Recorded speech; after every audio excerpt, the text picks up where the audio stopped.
Coucou tout le monde, bienvenue sur ma chaîne YouTube. Donc moi c'est Céline et je suis ravie de vous retrouver aujourd'hui pour mon bilan pour mes cousettes du mois de mars. Donc j'espère que vous allez tous et toutes très bien, que voilà tout se passe bien pour vous. Voilà, j'espère que vous avez plein de projets couture en cours ou à venir, plein d'envies, etc. Alors, on se retrouve donc pour la vidéo bilan, la traditionnelle vidéo bilan, donc mon bilan couture. Il n'y a pas beaucoup de projets, voilà, je n'ai pas beaucoup cousu ce mois-ci, c'est comme ça, il y a des mois où je couds plus et des mois où je couds moins. Alors, ce que je porte aujourd'hui, je porte ma robe Clotilde de Atelier Vicolo numéro 6, c'est la robe numéro 1, parce que j'en ai fait une deuxième entre-temps. Celle-ci, donc, elle est avec les 3 petits volants là, c'est une viscose qui vient de mémoire de chez RL Tissu. Voilà, c'est une robe que je porte assez souvent, j'aime bien. Des petits boutons, beaucoup de petits boutons ici, qui viennent de chez AliExpress, élastiqués à la taille, donc ça c'est pratique pour l'enfilage. Voilà, c'est plutôt comme ça que je la porte, je sais pas pourquoi elle était... voilà. Elle est doublée, entièrement doublée, le corsage plus la jupe. La jupe est assez longue, j'avais fait la version manche longue, et sur mon autre version j'ai fait des manches courtes. Voilà, j'aime bien la porter en mi-saison celle-là. Voilà pour ce que je porte. Donc voilà. Alors, j'ai sorti mon petit cahier couture. Comme ça, je vais pouvoir un petit peu vous dire tout ça. Enfin, tout ce que j'ai cousu, quoi.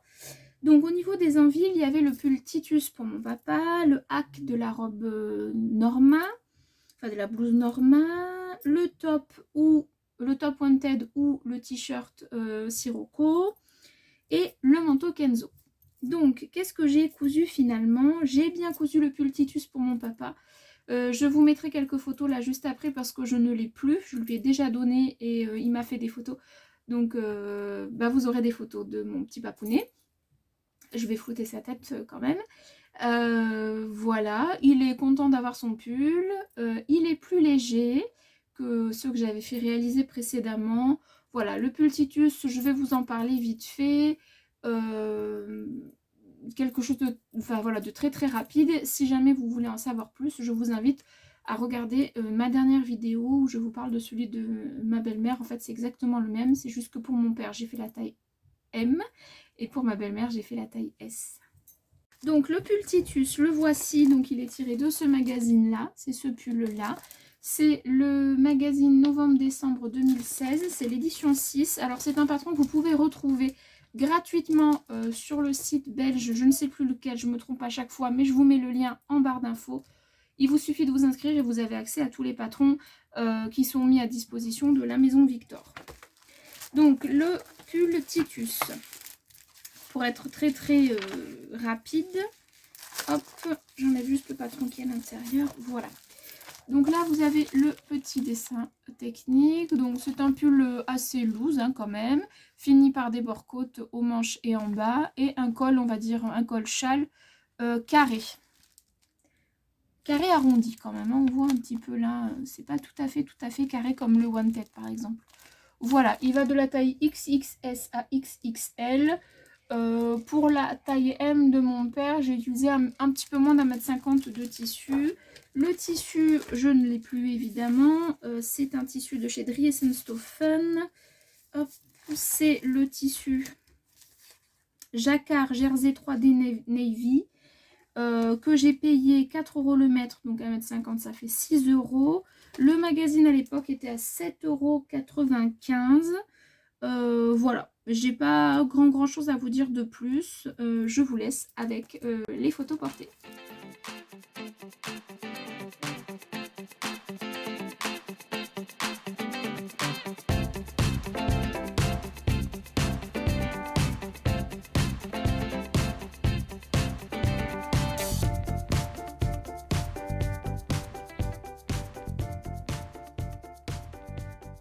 Donc le deuxième projet, je vous avais parlé de la blouse Norma de Fibre Mood que j'avais déjà réalisée une fois et dans lequel j'aurais bien aimé la hacker entre guillemets, juste en rajoutant une jupe. Donc je vous mets le visuel de la blouse Norma.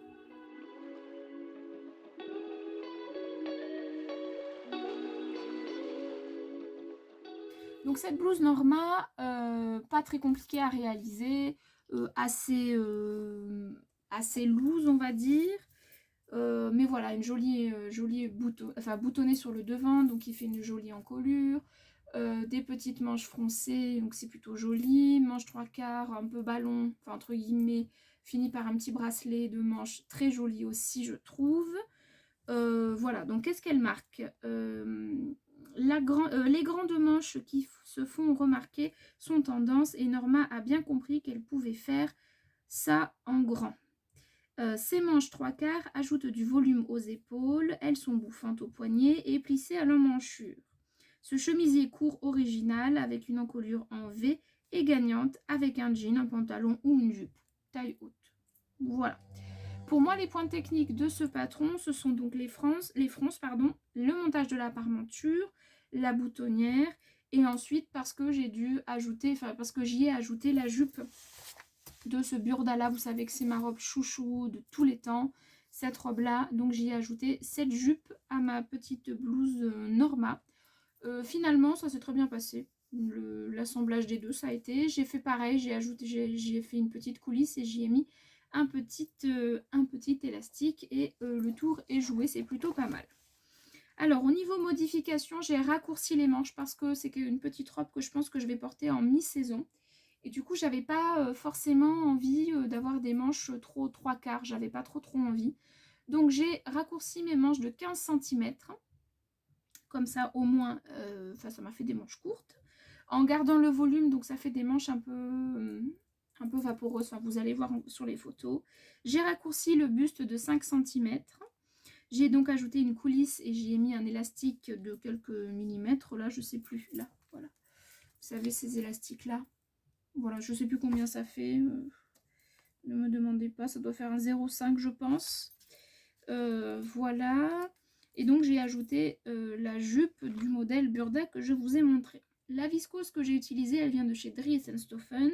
C'est la viscose 3444/2. Je ne sais pas si vous pouvez la retrouver. Je ne sais pas du tout, j'ai pas regardé. Elle était à 3,95 € et donc ma robe m'est revenue à 2,93 €. Et à l'époque, j'avais acheté le patron en promotion. Alors je ne sais plus si c'était 1 ou 2 €, mais voilà, c'était c'était une offre hyper intéressante et j'avais pris un autre patron. C'était le pantalon Babette que j'ai toujours pas fait. Mais voilà, donc c'était hyper intéressant à ce moment-là. Voilà pour tout ce que je peux vous dire pour cette petite robe. Je vais vous montrer ma réalisation. Avant de vous la montrer complètement, sachez qu'elle sort de la machine, donc je l'ai lavée hier, donc elle n'est pas encore tout à fait sèche, donc elle est un petit peu froissée. Et voilà, je vous montre ma version. C'est tout ce que j'avais à vous dire. Donc pas de suspense, hein, c'est le tissu que j'avais sélectionné donc en début de mois. Donc là voilà, donc une petite viscose noire avec des petites roses toutes romantiques que j'aime beaucoup. Ce que je vous disais, c'est que voilà, les manches sont quand même assez larges. Donc du coup, c'est joli sur l'épaule, je trouve. Légèrement froncé au niveau de la tête de manche, mais très léger. Des deux côtés, évidemment. Ici, vous avez la parmenture. Alors moi, j'ai eu un petit bidouillage, je ne sais pas trop pourquoi, mais j'ai mes côtés là qui sont beaucoup plus courts que le milieu. Bon, c'est pas très grave, c'est juste au niveau esthétique, ça fait pas très joli quand on regarde comme ça, mais bon, c'est pas très grave. Donc le devant, cette jolie encolure V qui en fait se termine par un boutonnage ici. Donc moi j'ai mis 4 petits boutons noirs que j'avais eu je crois sur AliExpress. Il me semble que c'est ça, ou Amazon, mais je crois que c'est AliExpress ceux-là. Donc j'en ai pas mal. Donc je me suis dit que c'était ce qui allait le mieux avec cette robe-là. Donc je n'ai pas fait de boutonnière comme ma première version. J'ai fermé la patte de boutonnage ici. J'ai cousu donc ici et ici pour la fermer. Je trouve que ça fait tout aussi bien comme ça. Là, vous avez donc la partie élastiquée ici, où il y a l'ajout de la jupe. Donc là, vous avez la partie... la coulisse est plus grande que l'élastique. Hein. Je crois que j'ai fait une coulisse de 2 cm, il me semble. Et ensuite, donc, vous avez l'ajout de la jupe. qui est un poil courte. C'est pas non plus indécent, mais c'est quand même un poil court. J'aurais pensé qu'elle soit un tout petit peu plus longue, mais vu que j'ai raccourci mon buste, j'ai pas forcément pensé à regarder où tomberait ma jupe. C'est le seul truc auquel j'ai pas fait attention.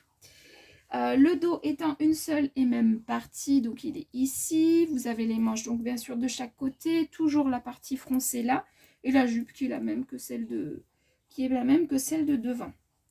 Au niveau des ourlets en bas, j'ai fait un double rentré de 1 cm. Voilà. Je vous la montre à l'intérieur pour vous montrer les détails par rapport à la coulisse et au boutonnage. Hop, je la remets sur le cintre. Hop. Donc voilà, là on voit sur l'envers, donc j'ai cousu, en fait j'ai essayé un maximum de mettre l'un sur l'autre les deux parmentures. Bon, sauf là il y a un petit décalage, mais c'est pas très grave. J'ai la parmenture qui se met pas très bien là. Bon, c'est pas, de toute façon ce sera repassé quand je la porterai. Donc là on voit les petites fronces aux manches. Voilà, donc là ici c'est fermé, on peut pas du tout ouvrir. J'ai fait une couture tout du long là et tout du long là. À l'intérieur du coup ça fait propre avec la coulisse. Pour cette robe là j'ai rabattu mes marges de couture vers la jupe, alors que souvent je fais l'inverse, je les rabats vers le haut. Bon, peu importe, c'est pas très grave. Donc surjeteuse et machine à coudre. Voilà. Il n'y a pas de pince poitrine. Voilà, c'est vraiment la petite blouse toute simple, enfin le petit chemisier tout simple. Et là, avec les manches courtes, je trouve que c'est plutôt joli. Ça amène un petit truc en plus qui fait un peu appel au printemps. Bon, même si la couleur de ma robe est sombre, mais bon, avec des collants, ça passe très bien. Et la jupe, voilà, rien de particulier de plus à dire dessus. Voilà, c'est une petite robe facile à porter. Je la porte avec un gilet que j'ai trouvé chez Kiabi, parce que la dernière fois on y est allé avec ma fille. Et voilà, il a un côté un peu rétro et j'aime bien porter avec cette robe là. Je l'ai déjà portée 2 fois. J'aime bien le rendu qu'elle a, et peut-être qu'il y aura d'autres versions, mais peut-être pas tout de suite non plus, parce que j'ai pas mal de patrons que j'aimerais bien exploiter. Donc voilà pour une nouvelle robe dans ma garde-robe. Et cette fois-ci, c'est la robe, on va dire, Norma. Voilà. Je vous montre ce que ça donne portée.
Le modèle numéro 3, eh bien c'est un top.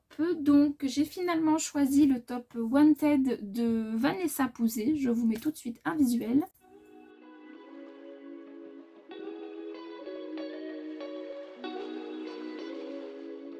Alors, le top Vanessa Pouzet, vous savez, il a été vu et revu parce qu'il est très joli, très féminin. Donc je vous dis ce qu'elle note sur son site. Top à encolure carrée qui flattera toutes les morphologies. Développé en collaboration avec un modéliste, lingerie, il a été conçu pour pouvoir bouger, se pencher, s'embailler lors de vos mouvements. 4 manches au soie et un bonus débardeur inclus pour vous suivre toute l'année. Vous pouvez aussi en faire une robe maintenant. Il y a le hack pour faire une robe. À réaliser avec une simple machine à coudre. Peut être mixé avec l'extension Robe Wanted pour des variations infinies du top à la robe maxi. Les points techniques pour moi, c'est la couture, bon évidemment du jersey, mais surtout le montage de l'encolure carrée qui n'est pas toujours évidente. Donc voilà, il faut faire attention. Après, le tuto est très bien fait, très bien expliqué. Donc en prenant son temps et voilà, vraiment tranquille et en étant minutieux, il n'y a pas de raison que vous n'y arrivez pas. D'ailleurs, il est de niveau débutant, il va de la taille 32 à 48 et les marges de couture sont incluses. Donc ça, on adore. Enfin, en tout cas, moi, c'est quelque chose que j'apprécie. Alors, au niveau modification, j'ai fait, en fait, en farfouillant, je suis encore une fois tombée sur le hack de Avril la Rouge. Elle a ajouté un élastique, en fait, à 10 cm au milieu. Voilà. Donc, c'est ce que j'ai fait. Je sais pas trop si j'aime ou pas au final. Si, je crois que j'aime bien quand même. Je l'ai porté 2 fois. Il est un poil court. Je sais pas pourquoi il est court comme ça, mais bon. Le tissu que j'ai utilisé, c'est un jersey de coton de chez Dries & Stephen. Donc j'avais 1 mètre. J'ai utilisé un peu moins d'1 mètre. Donc j'en ai pour 4 €. Et le PDF est à 9,90 €. Et de temps en temps, elle fait des promotions. Donc ça peut être intéressant. Je suis un poil déçue de la tenue de ce jersey. Pour un jersey de coton, je trouve qu'il est extrêmement fin. Je ne sais pas s'il va très bien vieillir. On verra. Alors, voici ma version. Je l'ai faite en taille 38, celui-là. Donc, je suis bien dedans. Les autres, je crois que j'en avais fait un en 36. J'étais un petit peu moulée. Là, je suis plutôt bien dedans. Donc voilà, un nouveau petit t-shirt dans ma garde-robe. Donc j'ai fait les manches courtes, l'encolure V pas du tout. L'encolure carrée qui à la base est ici. Moi j'y ai ajouté un petit peu de laminette ou de lastin, je sais jamais lequel des deux. Voilà, moi c'est le caoutchouc. En milieu pour faire sur 10 cm donc. Pour faire un petit côté un peu cœur au niveau de l'encolure. Donc l'encolure carrée, la large bande qui finit l'encolure, qui est plutôt jolie. Et ensuite, il est bien cintré au niveau de la taille. Et vous avez donc le bas. Alors lui, c'est pareil, je l'ai porté. Il était à la machine. Donc il n'est pas du tout repassé. Et encore un peu humide. Mais voilà, joli petit t-shirt. Assez facile quand même à faire. Hop. Montée surjeteuse et machine à coudre. Et voilà, ce tissu est super joli, mais je le trouve extrêmement fin. Donc je suis un petit peu, un poil déçue quand même de la qualité de ce jersey-là. Peut-être qu'il vieillira très bien, je ne sais pas, mais je suis un poil déçue quand même. Alors, je vous montre sur l'envers. Donc là, vous voyez les points surjeteuse et machine à coudre. Machine à coudre pour pouvoir faire la surpiqûre en fait tout le long, parce que j'aime bien faire ça. Je trouve que ça finit bien le vêtement. Ensuite, là, tout a été monté à la surjeteuse et à la machine à coudre. Petit ourlet, petit rentré de 1 cm. Voilà. Pareil pour le bas, mais là, vu qu'il était court, j'ai fait une finition que j'aime pas trop. J'ai juste surjeté et replié. Voilà. Sur un petit peu moins d'1 cm. J'aime pas trop cette finition-là. Je suis un fan. Et donc, le devant, ce qui compte le plus, n'est-ce pas ? C'est cette petite encolure. Donc moi j'ai pas encore rentré mes fils là hein, sur le côté, mais voilà, vous avez l'encolure carrée ici et donc j'ai rajouté juste là un petit lastin sur 10 cm que j'ai bien tiré pour que ce soit bien froncé comme ça, et j'ai fait au point zigzag. Voilà, et mon encolure carrée est plutôt bien réussie, je trouve. Donc je suis plutôt contente de cette réalisation. Je suis contente aussi parce que ça me fait un petit t-shirt pour aller avec mes jeans. Donc ça c'est chouette. Ça change un peu de tous ceux que j'ai. Il faudrait que je renouvelle un peu hein, quand même. Mais au niveau de... Je le trouve élastiqué, mais pas... Je sais pas comment vous expliquer, mais je suis pas à 100% convaincue. Je le trouve très fin. Je sais pas si vous verrez à travers, mais... Ouais, je le trouve très fin ce jersey-là. Mais bon, le t-shirt fera le temps qu'il me fera, c'est pas grave. Pour 4 €, je vais pas être trop exigeante non plus. Voilà mon t-shirt Wanted. Je pensais avoir assez, parce qu'il me reste quand même du tissu, pour y glisser un autre projet, mais J'ai pas fait attention en fait quand j'ai coupé celui-là. J'aurais pu économiser encore un petit peu de tissu. Bon, c'est pas grave. Je sais pas si j'arriverai à faire quelque chose avec ce qui me reste. Mais voilà. Allez, je vous mets les photos de mon t-shirt Wanted et on en vient donc au 4e projet.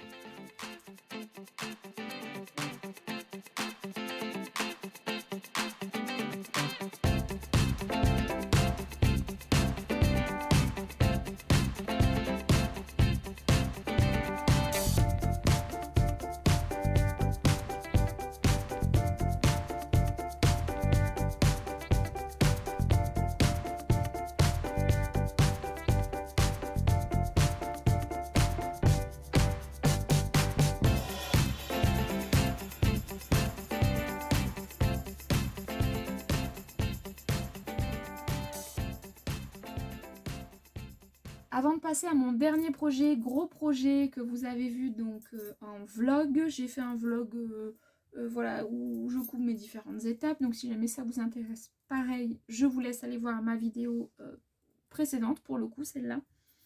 Mais là je vais vous parler, je perds ma voix, là je vais vous parler en fait d'une petite modification.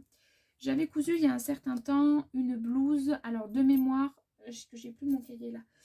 C'était la blouse Torvi de Sophie de Nice, auquel j'avais ajouté les manches de la blouse Anastasia de Lapis Verte, que j'avais énormément froncé au niveau de la tête de manche, et du coup c'était pas très joli. Je trouvais que ça faisait vraiment une grosse masse, ça me faisait les épaules vachement carrées, donc je la portais pas plus que ça.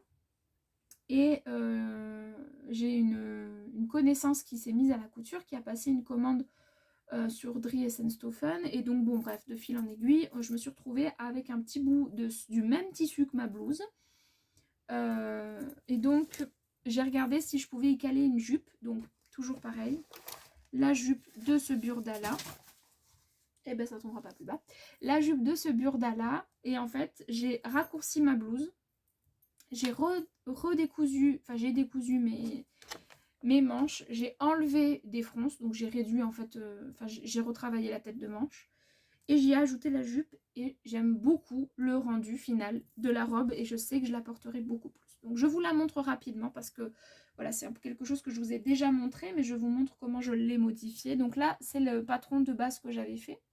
Donc, la blouse Torvi avec l'encolure V, les manches de Lapis Verte ici. Donc là, vous voyez déjà que c'est beaucoup moins froncé. Voilà. J'ai beaucoup réduit les fronces en fait ici. Donc c'est beaucoup plus joli, je trouve. Et j'y ai mis donc pareil une coulisse, et j'ai rajouté donc un coupon. Donc heureusement c'est le même, je suis contente.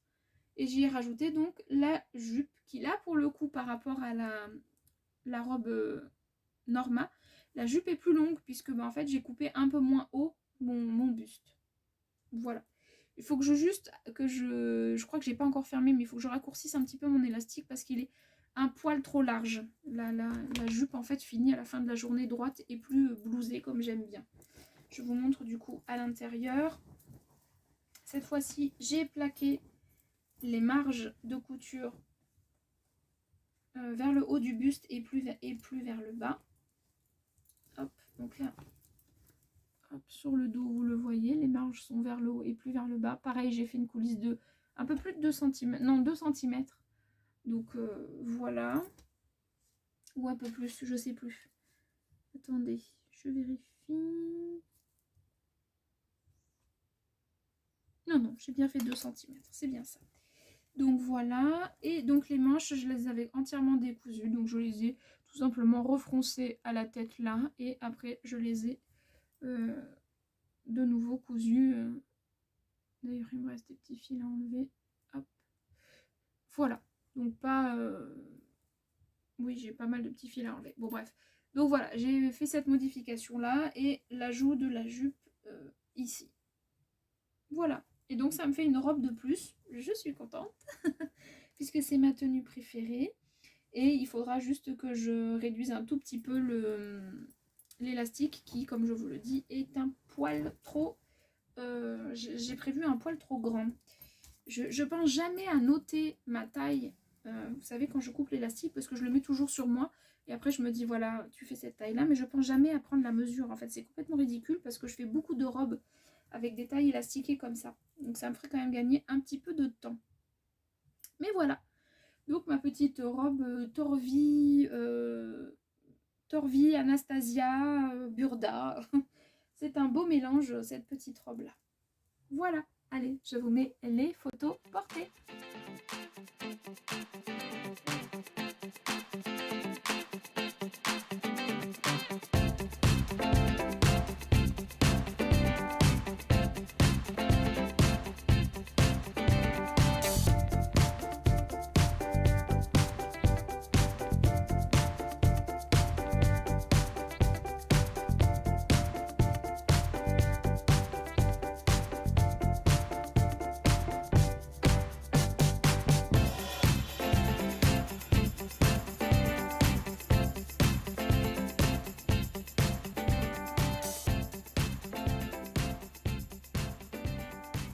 Si vous êtes curieux, vous pouvez aller voir ou sur mes anciennes vidéos, je ne sais plus de quand elles datent, ou alors sur mon compte Instagram, vous verrez qu'en version blouse, c'était trop froncé ici, ça faisait vraiment pas... En tout cas, c'était pas... à mon goût, c'était pas très joli. Enfin, c'est pas que c'était pas très joli, c'est que c'est pas quelque chose qui m'allait au final. Voilà, allez, le gros projet de ce mois de mars... Oui, c'est ça, mars, je vérifie, parce que j'arrête pas de me tromper dans les mois, c'est compliqué. C'est le manteau Kenzo de Mademoiselle Malabar. Je vous mets un visuel tout de suite.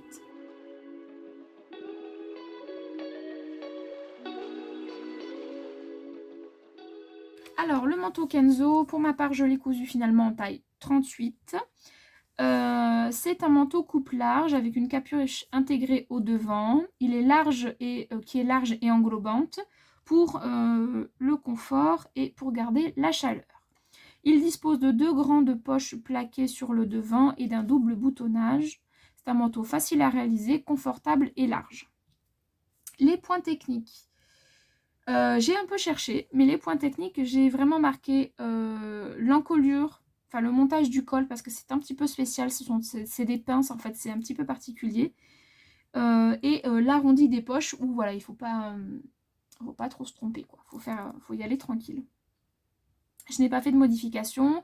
Les marges de couture donc, sont bien incluses. Si vous prenez la version doublée, en tout cas, vous avez 2 fichiers, avec ou sans marge.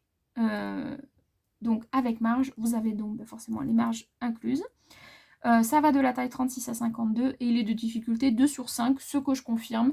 Au final, je m'étais fait tout un monde de ce manteau et finalement il n'est pas très compliqué à faire. Le tissu, donc j'ai utilisé le Jacket Fabric Laneria 12 de chez Dresden-Stoffen, du satin et de la doublure nylon matelassé aussi de chez Dresden-Stoffen. Pour le prix, le tissu principal, j'avais pris 3 mètres à 11,95 €. Le satin, 50 cm à 1,50 € et la doublure, 1,30 m à 9,05 €. Ce qui fait 22,50 € de tissu. Le patron, je l'ai payé en promotion doublé, il me semble, dans les 7 € et des brouettes. Et en plus de ça, j'avais fait une impression A0 à 3 € et quelques, donc ça doit me revenir dans les un peu plus de 10 €. Donc voilà, en gros pour moins de 35 € j'ai un manteau, donc je suis plutôt contente. Et puis c'est moi qui l'ai cousu, donc je suis encore plus contente. Voilà. Alors je vous montre ma réalisation rapidement parce que comme je vous l'ai dit, j'ai fait un vlog, donc il n'y a pas vraiment... je vais rapidement vous dire des 2-3 petites choses. Si ça vous intéresse d'écouter plus de blabla, je vous invite à aller voir le vlog. Sinon je vais essayer d'être le plus clair possible et de vous donner le maximum d'informations. Si vous n'aimez pas les vlogs blabla, ce que je peux comprendre bien sûr. Alors, ça va être... Il n'est pas lourd, mais un petit peu quand même. Donc, le voici. Donc, le manteau Kenzo, je l'ai déjà porté plusieurs fois. Pourtant, je n'ai toujours pas recousu, vous savez, l'entrée là, pour retourner. Mais bon. Donc, ce que j'aime bien dans ce patron, je vais essayer de le mettre comme il faut. Ce que j'aime bien dans ce patron, c'est cette grande encolure avec un effet un petit peu châle ici. Donc ça, j'aime bien. La grande capuche, j'aime bien aussi. C'est plutôt pas mal. Surtout quand il y a du vent. et que voilà, donc ça c'est plutôt pas mal. Ici j'ai rajouté un petit passant pour pouvoir accrocher mon manteau. Alors j'ai fait des points là pour le tenir qui reste comme ça, mais vu que je l'accroche en fait comme ça, il reste debout. Mais quand je le porte, il est contre mon dos, donc ça ne ressort pas derrière. Vous avez un montage particulier puisque en fait vous avez donc le demi-devant du manteau, là, cette partie-là, qui englobe la capuche, la demi-capuche. Attendez, en fait ça sert à rien que je le mette sur cintre. Je vais essayer d'être claire.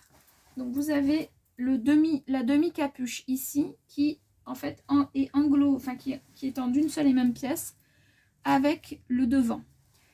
Pour pouvoir faire ce petit col là que l'on voit ici, vous avez une pince à faire qui est très bien expliquée parce que vous avez une petite vidéo sur sa chaîne, vous l'avez aussi sur son compte Instagram forcément, et dans le descriptif, vous avez aussi les photos donc, de ce fameux tuto qui sont faits sur du blanc. Donc c'est plutôt pas mal parce qu'on voit mieux les détails. Donc cette partie-là est bien expliquée. Voilà, la partie dos est en deux parties. Là, donc vous voyez la couture milieu. Donc c'est en deux parties. Pour moi, le manteau est long, peut-être un poil trop long parce qu'il m'arrive en fait presque mi-mollet, je dirais. Donc c'est un petit peu long parce que je suis pas très très grande. Mais bon, c'est pas grave, hein. Je pourrais le modifier, mais vu comment j'ai galéré à faire la finition, enfin j'ai galéré, non, j'ai pas galéré, mais vu comment la finition est faite en bas, j'aurais trop peur de ne pas réussir à refaire la même chose. Donc je préfère laisser comme c'est là. Les manches qui sont ici... Alors, dans le vlog, je la passe avec un un pull assez épais. Le tissu était, comment dire, c'était tout au début, donc ça faisait un peu, j'avais l'impression d'être un peu serré dedans.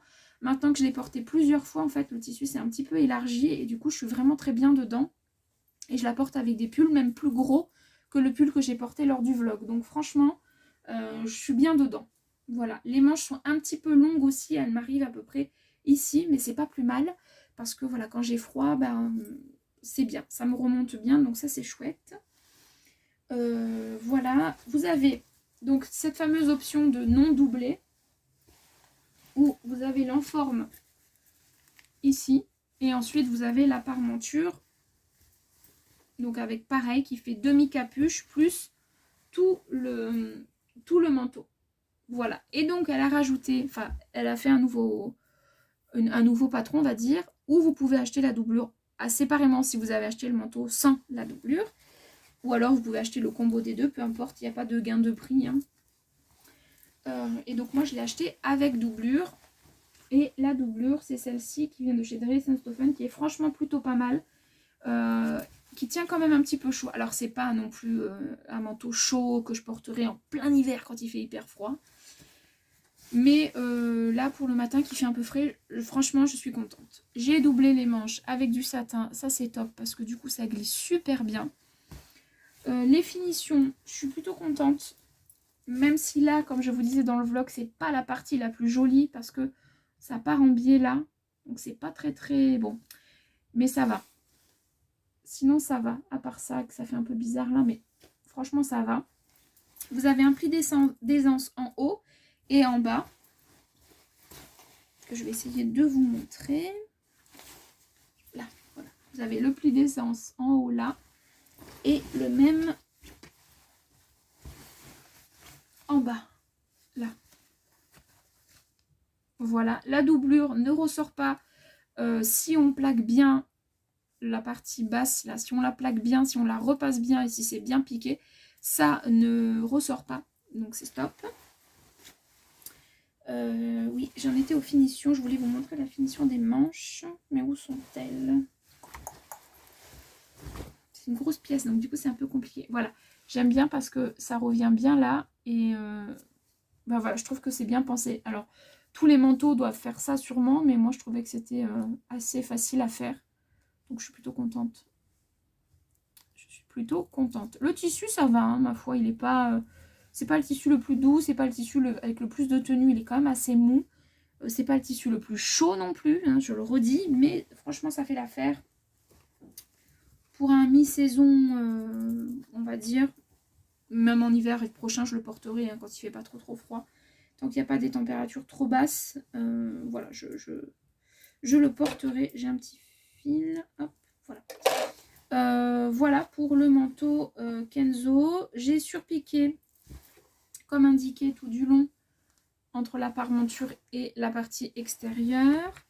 Les poches, au début je voulais pas les faire, finalement je les ai faites et je les trouve, maintenant que je le porte, un poil basse, c'est-à-dire que quand je veux atteindre le fond de ma poche, il faut que je me baisse un petit peu. Donc je les trouve, j'aurais dû les remonter de, je sais pas, 5-6, même pas 5 cm. J'en profite pour couper tout ce qui dépasse. Hop. Donc voilà, les poches qui sont ici.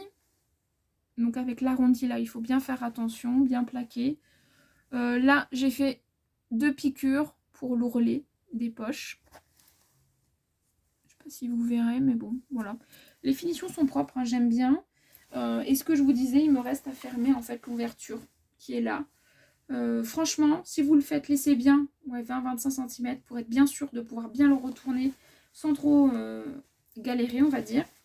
Et voilà. Après, il est facile. Franchement, il est facile à faire, vraiment. Je garde pas un mauvais souvenir. J'ai juste au début eu plusieurs interrogations, notamment sur le montage du col. Je me suis posé des questions, mais au final, c'est bien expliqué et ça fait très très bien l'affaire et ça fait un manteau vraiment plutôt sympa. Voilà, j'ai plus qu'à y mettre quelques pins et je serai trop contente. Et à coudre mes boutons que j'ai enfin trouvé. Je savais que j'en avais un. Heureusement, j'ai pas passé commande sur Amazon. J'étais à 2 doigts, mais je l'ai pas fait. J'ai trouvé mes pressions que je vais coudre. Donc elles sont un tout petit peu plus petites. Elles doivent faire 20, je crois, ou 22, je sais plus. Mais du coup, je vais les coudre. Et comme ça, je pourrai fermer mon manteau. Voilà. J'ai un peu de route à faire là pour quand on va partir en vacances. Donc je sais que je vais faire ça dans la voiture, hein, sans problème. J'ai perdu la 4e, elle est quelque part par là. Je sais pas où, mais je vais la trouver. Donc voilà, donc ça ce sera cousu très prochainement. Voilà, je vous laisse avec les photos portées.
Voilà, on en vient donc à la fin de cet épisode de podcast. J'espère comme à chaque fois que cette vidéo vous aura plu, que vous trouvez toujours aussi intéressant de suivre mes vidéos, mes aventures, mes cousettes, mes expériences, mes expériences. Je sais pas trop quoi dire d'autre. J'ai un mot, mais j'arrive pas à le sortir. Bref. Voilà, j'espère que vous avez plein, comme je vous ai dit au début, plein de projets couture, qu'il y a plein de choses qui se préparent pour le printemps, pour l'été. C'est l'une de mes périodes préférées. Non, en fait, j'aime toutes les périodes. Donc, c'est bête ce que je dis. Mais voilà, j'espère que vous avez de beaux projets. Moi, je commence à réfléchir à mes projets pour le mois d'avril. Je pense que je vais sortir un de mes beaux coupons. Je pense. Voilà, et puis après quelques petits projets. Je pense pas coudre beaucoup parce que je pars là bientôt, donc j'ai fait avoir beaucoup moins de temps au mois d'avril, mais j'ai quand même quelques envies, donc je les ai préparées et je vais vous tourner rapidement la vidéo. Voilà, n'hésitez pas vous à me dire ce que vous êtes en train de coudre là actuellement et voilà. Si cette vidéo vous a plu, n'hésitez pas à mettre le petit pouce en l'air parce que ça encourage et que ça fait toujours plaisir. Si le cœur vous en dit, vous pouvez me laisser un petit commentaire. Je crois que je suis à jour. Alléluia. Et si voilà, si c'est pas fait et que mon univers vous plaît, n'hésitez pas à vous abonner et à activer la petite cloche parce que je publie pas régulièrement, enfin régulièrement si, mais pas à des jours fixes. Donc si vous voulez si vous ne voulez pas louper une de mes prochaines vidéos, eh bien n'hésitez pas à activer la petite cloche. Voilà, je fais ma petite pub, ce qui est assez rare, mais pourquoi pas après tout. Tout le monde le fait, donc pourquoi pas. Voilà, sur ce, je vous fais des gros bisous, prenez bien soin de vous, de vos proches, profitez, je vous souhaite plein de beaux moments couture et plein de belles choses dans votre vie. Et merci pour tous les gentils commentaires que je peux avoir. Voilà, vous n'imaginez pas ce que ça peut m'apporter. C'est bête, mais ça m'apporte beaucoup. Et c'est pour ça que j'aime aussi partager parce que voilà, parce que dans l'ensemble, vous êtes super bienveillante et super gentille. Donc franchement, ça fait beaucoup, beaucoup, beaucoup de bien. C'est ma bouffée d'oxygène, la couture. Donc en ce moment, j'en ai besoin et ça me fait énormément de bien. Donc je vous remercie vraiment beaucoup. Allez, je vous laisse tranquille. Je vous souhaite plein de belles choses comme je vous ai dit. Je vous fais des gros bisous et je vous dis à très bientôt pour une prochaine vidéo. Bye!